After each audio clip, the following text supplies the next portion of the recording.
नमस्ते दोस्तों। आज हम एक महत्वपूर्ण विषय पर चर्चा करने जा रहे हैं, अंधभक्त और उनकी तर्कशक्ति। अंधभक्त कौन होते हैं? अंधभक्त वे लोग होते हैं जो बिना किसी तर्क या सवाल के किसी नेता या विचारधारा का समर्थन करते हैं। ये शब्द विशेष रूप से भारत में राजनीतिक संदर्भ में लोकप्रिय हुआ है, खासकर जब बात प्रधानमंत्री नरेंद्र मोदी और बीजेपी के समर्थकों की होती है। अंधभक्तों की तर्कशक्ति। नेता की पूजा। अंधभक्त अपने नेता को भगवान की तरह मानते हैं।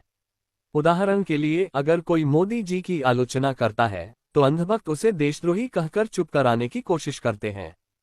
तथ्यों की अनदेखी। अंधभक्त अक्सर तथ्यों को नजरअंदाज करते हैं। अगर कोई उन्हें बताता है कि सरकार की किसी नीति से नुकसान हो रहा है तो वे इसे झूठ या प्रोपेगेंडा कहकर खारिज कर देते हैं। भावनात्मक अपील। अंधभक्त तर्क की बजाय भावनाओं पर जोर देते हैं। वे कहते हैं कि मोदी जी ने देश के लिए बहुत कुछ किया है, लेकिन जब उनसे पूछा जाता है कि क्या किया है तो वे ठोस उदाहरण नहीं दे पाते।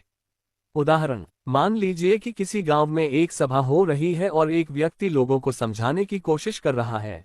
दोस्तों, अंधभक्त वे लोग होते हैं जो बिना सोचे समझे किसी नेता की हर बात को सही मानते हैं। जैसे कि अगर मोदी जी कहते हैं कि नोटबंदी से काला धन खत्म हो जाएगा तो अंधभक्त बिना सोचे समझे इसे सही मान लेते हैं। लेकिन जब हम देखते हैं कि काला धन अभी भी मौजूद है तो हमें सवाल उठाने चाहिए।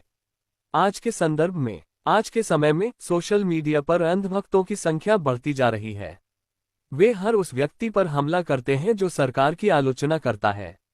ये लोकतंत्र के लिए खतरनाक है, क्योंकि स्वस्थ लोकतंत्र में सवाल पूछना और आलोचना करना जरूरी है।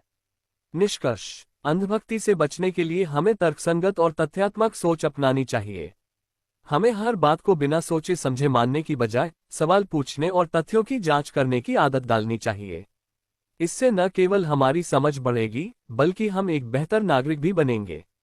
आपका क्या विचार है इस बारे में? क्या आपने भी कभी ऐसे अंधभक्तों का सामना किया है?